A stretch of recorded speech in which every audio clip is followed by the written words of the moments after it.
Alright, so welcome back. In this session, we're going to be talking about classes, or let me say class. Alright, so just like we did while we're working on struct, let's create a new class by right clicking on the project name, and then we go straight to add new item. And this time around, we are adding the class for real. So let's say we're adding the class, we have this class. So let's maintain similar name convention. We have name class example. Okay, so we have class example like this. All right, so our class is being created and is being created. So we have class and we have this class example like this. So let's talk a bit about class. We've been talking about class. We've been comparing class with struct and all the likes, and we know that this class is a reference type. Beyond being reference type, you have, if I let me just break it down to the simplest form. We know class right from time, even when you're not a developer. You see people of a class, let's say class of programmers, class of developers, class of doctors. Class is usually we use class to group, to group elements, to group people, people in the same class. You say you categorize them and say they are all in the university, they are all in level 1, they are all in level 2, like that. So this is the class they belong. So if you look at that class very well, you see people with similar or related interest belong in the same class. So it's the same analogy that we use in object-oriented programming for a class. So a class normally would contain members, will have members, so every members of the class, are accessible to one another irrespective of their, access modifier. So if you're in the same class, even if you are in private, your members of your class can access you. All right, like that. So we spoke about access modifier in struct, but would depth more a lot more here in class. So that's the simplest explanation of what a class is. It's just a group of related elements, right? So that's what a class is. So let's write some code. So here, let's say I just declare this class here. To write a class, you use a class keyword, and then you put your class name here. So this is a class name, and this could have been anything. Like that. So if you are coming from a Java background, you see that this class name here, must correspond with the name of the file that you have here. So, but if you're not, just don't worry about what I'm talking about. So you can see that name, but here it's not important, but it's a good practice though.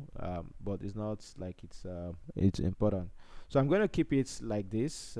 We have class keyword, and we have a class name, and we can even have multiple classes within here. So now I'm going to declare some variables within this class, which will be these variables will be called members of this class. So let's say we declare int age. So we have int age, and then let's say we have string name. I'm not assigning values, although I can assign value right on. So but I don't want to assign value now. So we have string name, then let's say we have a string profession, that's profession. Then we have a string we have name, we have profession, then we have string country. Let's say we have it. So the list can go on. Pretty much this is something that describes, let's say I'm talking about property of something. Let's say I want to define a human being. So no, so if I'm creating a class called human being, in this class, in this instance, I just want to keep this name class example to go with this. So but if you look at what I'm declaring now, it tends towards describing a person, someone's age, his name, his professions, his country, its religious religion belief, and its gender is all of that like that. So pretty much stuff that that describes someone, and that's what we're talking about objects. If you're talking about cars now, you talk about brands of the car, you talk about the color of the car, talk about the steering wheels and all of that. Pretty much stuff. The car has properties. You declare all the property like that, and you can assign values to those property. Now here, I want to use this to explain the access modifiers that we have. Access modifiers that we have within the class, like that. So if we so let's list them so we can see. Let's list a bit of the access modifier that we have before we do a deep dive. So let's say we have access modifiers. We spoke a bit about it. We did a bit of these things while talking about during struct. So here, number one, so let me say private. Number two, public. Let's have it like that, public. Then number three, let's say we have internal. Number four, let's say we have protected. Number five, we have protected internal. And then number six, we have private protected.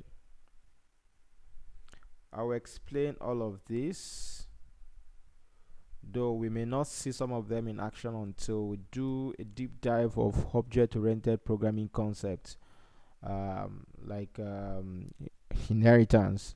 But then I will explain. Now, so let's see the private explanation. We've actually dealt with these three while we're talking about the struct, so the explanation remains the same. Anyways, I'm still going to revise it so that you can refresh in your mind. So if we go to the program, so we've been working with a program class all this while. You see the class name, and then we have a program class. That's where we run our program from.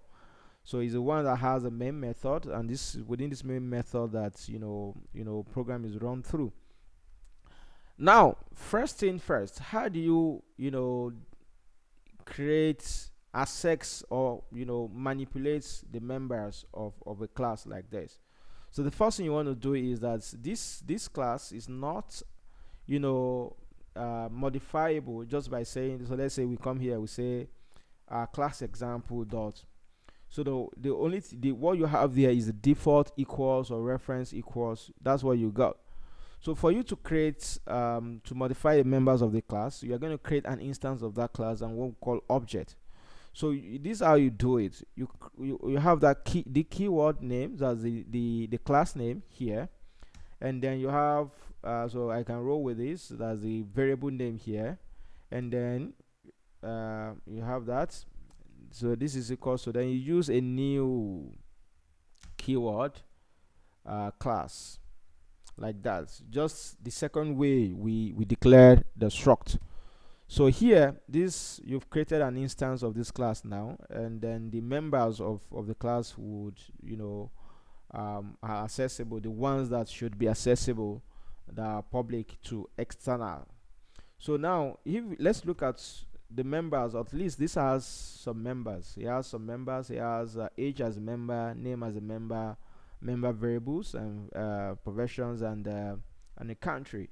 Now, if you go back here now and you try to do your let's say we have class example dot. So you can see that pretty much, no, that's not the classes example with a small letter, not the class itself. So here you have the equal, you have get hash code, get type to string. These are default accessible members within with the instance of that class. The get hash code and get type and to string. All right. So all other members that we declare are not available. So what's that pointing to? Is telling you that these are actually private. These are actually private. So if we declare a member without without putting the access modifier, whether public and all of these things like that, the default that you have there is private. Is private. Okay, the default, if you don't put private there. So if I come in here and I show private, it's the same way as if I didn't actually put it, because it's treated as if it's a private. Now if we make this public, just like we've seen, we will then see that it becomes available like that. So we can see that H becomes available. So what that says is that the what's it called, this is accessible outside this class. The stuff that are private are accessible within the class alone, within this class alone. But if you make them you make it public, it's accessible outside this class. Anywhere it is used outside this class, it's accessible. All right. So like that. But later on we're going to be changing the access back to what it should be, which will be private. Actually it's going to be private. So let's say public string like this. So we have it like this. So all of them become available. They become available. So you can see age, country, and like that, name and all of that. So this has explained a bit of the private and public. Now talking about internal. So if I change this one to internal, what will happen? It will say this is internal and like that. So if you see, you still see that the internal is also accessible the same way public was accessible. So internal means that it's accessible to anywhere that is used within this assembly. This whole project, now we can build it and create it an assembly.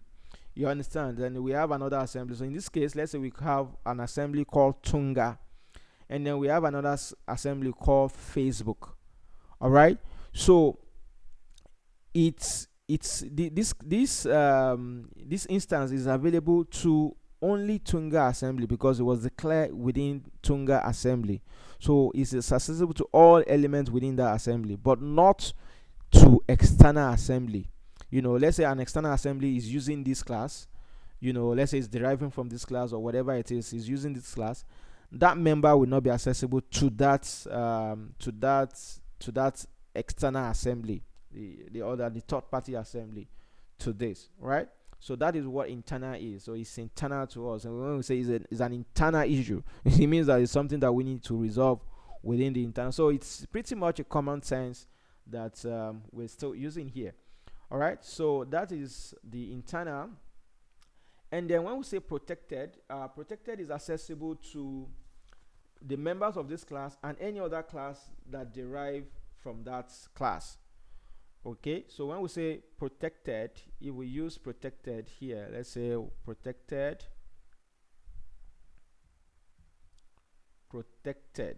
that's what I want, is protected. Okay, now if you come in here, you use a dot, so you can see that age has disappeared. All right, but if we have a class that derives from this class, using this as a base, you understand, the age will be accessible to such a class, but it's not accessible to any other class, except the class that derive from it. So we are going to be doing a derivation by the time we're talking about an inheritance. I just don't want to mix it together here so we don't get confused. All right, so that is what a protected is. And then we have protected internal. So when we say protected internal, is accessible to classes that derive, is accessible. When we say protected internal, the type of members can be accessed by any code in the assembly in which it is declared, or from within a derived class in another assembly. All right. So, and that is a protected internal. The type of members can be accessed by any code in the assembly, is internal, or by any class in another assembly, that derive this class. Is also accessible to it, in another assembly. The example I stated, let's say we have a Tunga assembly, we have a Facebook assembly. So within Tunga, we have this declared, and then within Facebook, we have a class that deriving from this class assembly, using this class assembly as a base. So this protected internal, if you use something, we say protected internal like this, is going to be accessible. So now let's look at the protected internal. Now you go back here, dot, voila, H is back. H is back. So what it's telling you is that within this assembly, it's accessible everywhere. And then in another assembly, it's not accessible except with a class that derives from this class here, that derived from this class here. That's what a protected internal is. And then we have private protected. So we can have private protected. So let's say I have private protected, private protected. Now if you come in here, you use a dot, you see that your name is not in the list, so it's not accessible to any other class. It's not accessible to any other class. It's only accessible to members of this class. It's only accessible to members of this class, or by any other class that derives from it. So if a class derives from this class, you can see private protected. If a class is deriving from this class, using this class as a base, as its parent, all right, protected, this private protected would be accessible there. So by the time we do inheritance, derivation, this should be a lot clearer. So for now, we can illustrate this. I don't want to model it up, so I like us to go from A, B, C, D like that to Z, rather than going haphazardly, so we don't get things twisted. All right, so this is a bit of just explaining the access modifier. So going deeper now, let's return this to what it should be. Let's return this to what it should be. So let's say I first of all make it public, and let's say here too we make this public. Okay, we make this public like this, and so here we can say that class dot age is 100. Okay, and then we say console dot the right line this.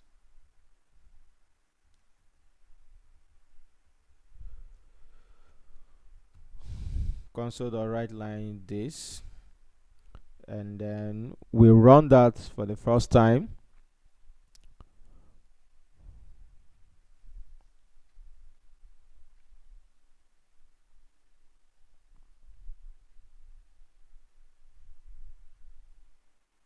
So we can see it's happening here.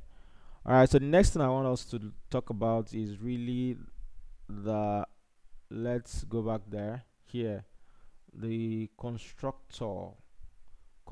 So class example, here let's talk about constructor. So here, constructor is a special method within your class, and is declared by the same name as the class name. So here, let's say I create a public, and then I have class example as like this. Okay, now a class, is possible that a class has a parameterless constructor. You recall that during struct we said that this cannot have a parameterless constructor. Like we can just declare a constructor like this without any parameter and nothing spoils. this can be run, and you can see that there's no error. Everything work pretty the same way. Okay. So but what I want us to do pretty much is to use, first we can set parameters, and we can have multiple constructor with different parameters. So here, let's say that I want to create, here I want to create, assign variables. I want it to have a parameter, and I want to assign default. We can use the constructor to assign default variables to the field elements. This one we have here are called fields elements. They are variables, but they are fields. So here, let's say we create a new, so say int age, and just like we did there, let's say we had just something to differentiate that from the feed element here. And then we have string name, comma, then we have string profession, comma, then we have string country. Let's say we have country like this. Okay, so here, we can say this dot age, which is talking about this, is equals to age. But you'll notice that this is faded out. So when you see something faded out like this, it means it's not necessary. You can see name can be simplified. All right, just for the sake of lessons, so you can see, if you click on this box here, you can see remove qualification, this qualification, because it's not necessary. All right, so if you have it like this, age equals to age, and then you have name equals to name equals to name, and then you have, so I want to declare this as underscore name. Actually, name equals to name, and then this one also underscore profession, and this one also underscore country. So here I'm going to have profession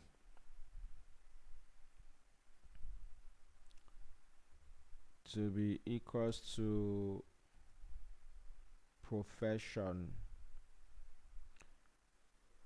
Okay, to be equals to profession, and then you have this string like country,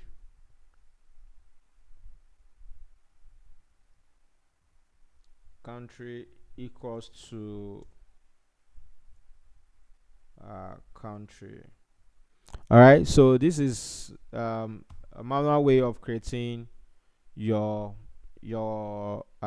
constructor, and then we can use it to assign a value, default value to this feed element here. So we can assign values to it. Okay, now if we go in here, if we go to this place here, now let's say we came in here and we put age to be 55, and then you can see it's coming up, and then we say name is the string, so we say it's Kenny, name is Kenny, and profession is developer or problem solver, and then country is Nigeria. So let's say we have something like this, and let me comment this out. Now if we run this, let's see what you get. Now you pass in this as 55, this as Kenny, this as solver, this as this, like that. So if you run this, so you're going to see that you have 55 as the age, which is what we passed here.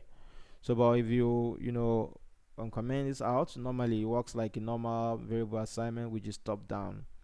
So we have the 100, which is overriding the other one, which is which was why I actually commented it out, so we can see.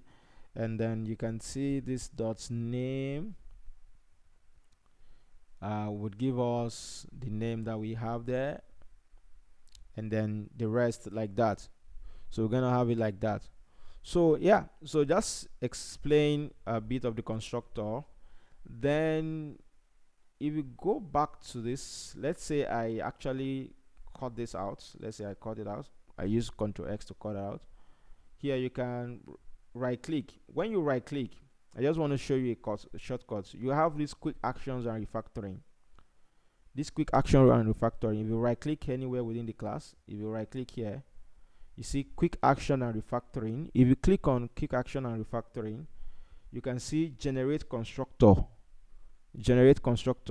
move to namespace and all of that. So if you say generate constructor, it's going to ask you based on the members that you have this member, age, name, profession. You can see them here showing up here, age, name, profession, country, like that. You can select all, you can deselect all. So you what you want to be in the constructor, right? So you say okay. You can see this actually generates a constructor, the constructor for us. So you have this class example, just pretty much is handy. So sometimes we have members that are a lot, it wastes time trying to create it yourself. So what you see here is that the same name is used here, and here we'd have to use these dots so we know which age we are talking about here, because this one here, this age is accessible within here as well. So you're gonna have to say, okay, we're talking about the member here, not the parameter here. So this one here refers to the member, and then this one here refers to this one, because they are the same name, so there has to be something that differentiates them. Okay, so that's another way of creating the constructor, which is pretty handy. Then moving on now, ideal thing that you would do normally is the field element should actually be private. Should actually be private. That's the ideal thing. So here is not, people cannot just access it like that. So this should be private, but we can then define what we call getter and setter to get the values of the age and to set the value of the age, to get the value of the name and to set the value of the name. So and like that. So the ideal thing would be to have it like this: private. This is the ideal thing: private.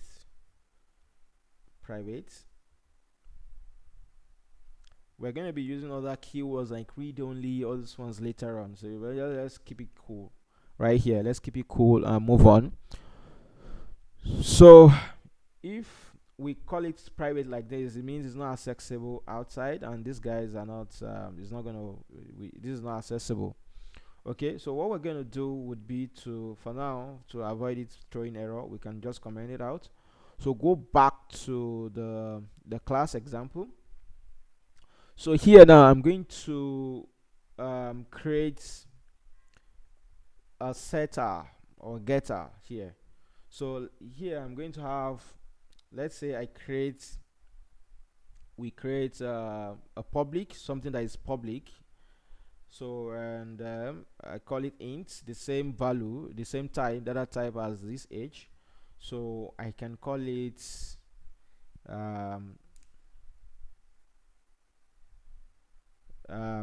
let's say get age.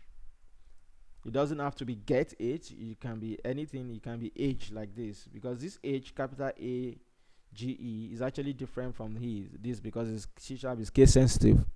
We know that. So let's say I call it age, which is the one that is accessible outside. This one is not accessible. So then within it we can then set. So we declare this as an object, and we have, let's say we say get, and then we say return age. So each time this is called, is going to return the value of age, the value that we have within the age here. All right. So here, if we go back here and you have this, and you say this dot capital AGE, the capital AGE is returning the value of the age that we have here. So if you run your program, you will realize that it works pretty well and is returning the value of age. So what we're doing here is just using um, a property assignment here, and we're using a getter to get the value here. This is the appropriate way of actually handling the feed element, not just making it public and just accessing it anyhow like that. You get? So things are going to get pretty messy if we continue that way, and things can be unpredictable. So we have that. Then we can also set the value. We can set the value. We can set the value like this. We can set the value, and we say value. You say let's say age. So age equals to the assigned value. What we are saying, this is really not necessary, because what we are saying here is that age is equal to the assigned value. So any value that is assigned, age is going to take that value. This is what it is. So here, the assigned value here is this age. But we can do something interesting even with the get and the set. If you look at it now, this run pretty the same way. Around pretty the same way. We can see it's 55. But let's do something interesting rather than just this. Because we are using an ancestor here, we don't have to actually return the exact age as it is. Probably we want to do something with it, so we can do some sort of operation with it, because this is a code block. So we can do so much more than just returning these things. Within here, we can manipulate the age. We can say age times, return age times 2. So here it's not going to return just the age, it returns age times 2. We can set the value, we can override the value that is set, like this. So if you do this, you can see what we have in here is 110 here, there. All right. So, and the same way with the sets, we can do some sort of operation, use an if statement. If the age is less than a certain age, we can set a default value that overwrites that. So we can do all of that with what's it called, with the distance. And we can even, instead of this, let's say I say return so here we have return age, right? So let me return that age, or let's keep it like that. So we have manipulated and multiply it by 2. So let's do another thing with another member. So we have public string, and then here we say name, capital N, and then just similarly we have it like that as well. So here I'm going to have it like this. Here I have a getter, so a getter which will get the name for us, so here I can say return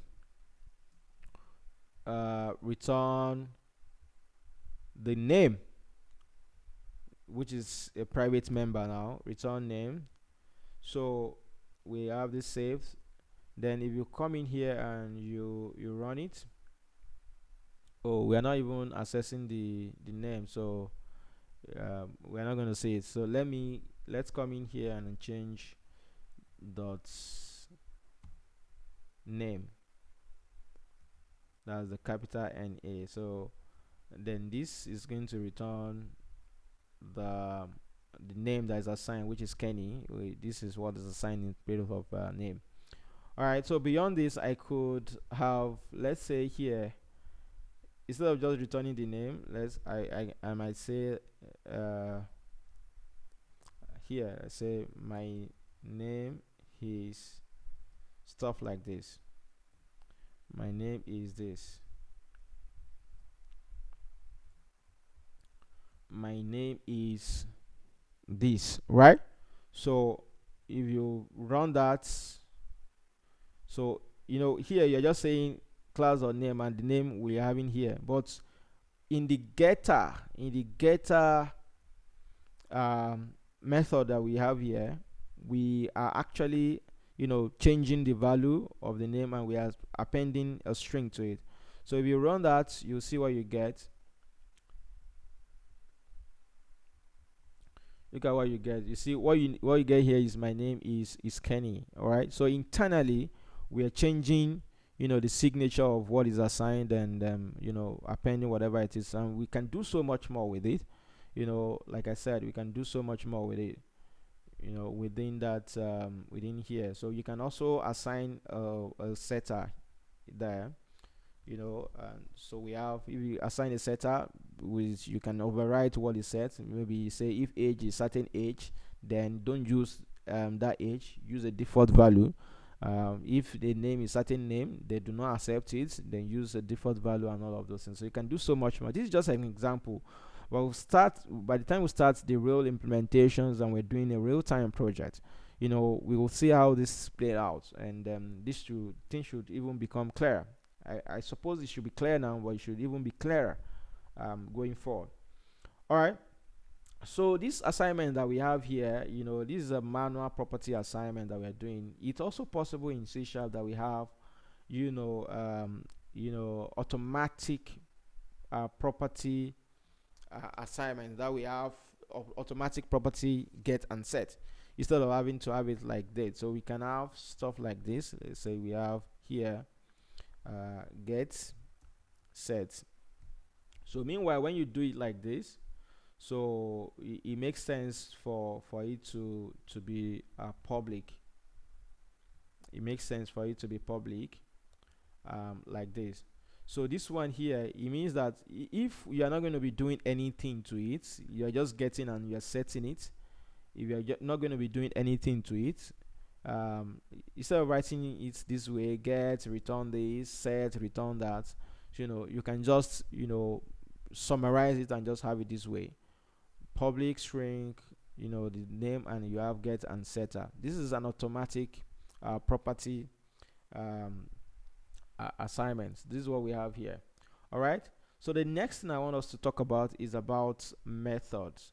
So we did method instructs, and method hasn't changed a bit. It's the same here as well. So let's say we declare a method, and just like this thing too, let's say the method is as public, and then you're gonna have to declare the expected value for that method. So let's say the expected value is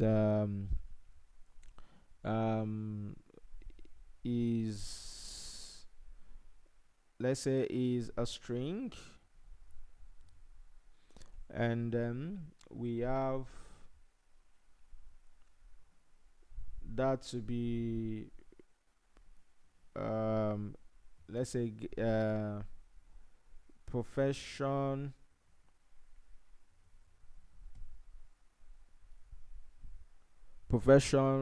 manipulator, or professional echoer, or something like that. Just an example, echoer. So you have this.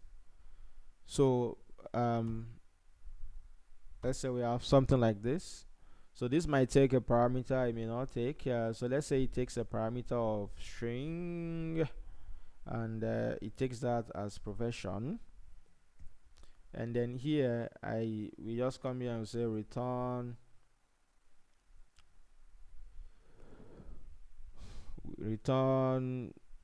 profession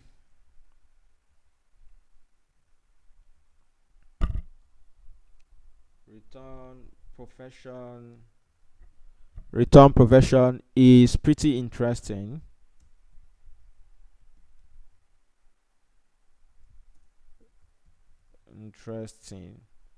All right, so we have it like this.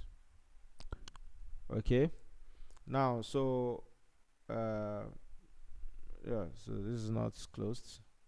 Profession is pretty interesting, so you can see. Now if we come here and I want to see it in action, so I just say console dot write line, console dot write line. Then we just have here to be class example dot profession echoer. It is a method, so you're gonna have to declare it as a method like this, and then it takes a property. It takes a variable, a parameter called so let me pass class example dot profession profession. So the profession is actually is public, is private though. Yeah, profession is private. So let's have it this way.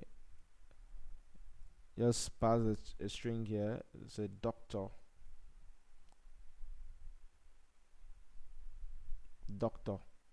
So this is what it needs. It takes a string.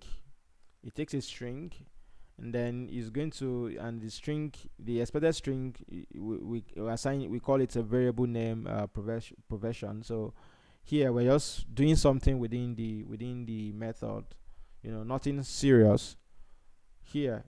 So I expect it to say doctor is interesting. You know, so it's pretty interesting. So we can have that. So let's say being, let me just write this correct English. Being a, this thing is pretty interesting. So yeah. So we have that. You're gonna have this way, and you can see like that. So we can do whatever it is that we want. This is just a basic example of what a method is. So we can have another method and another method without this thing like that. So we'll see more of methods as we go forward. All right, so this is a basic introduction to what a class is. I hope you enjoy this.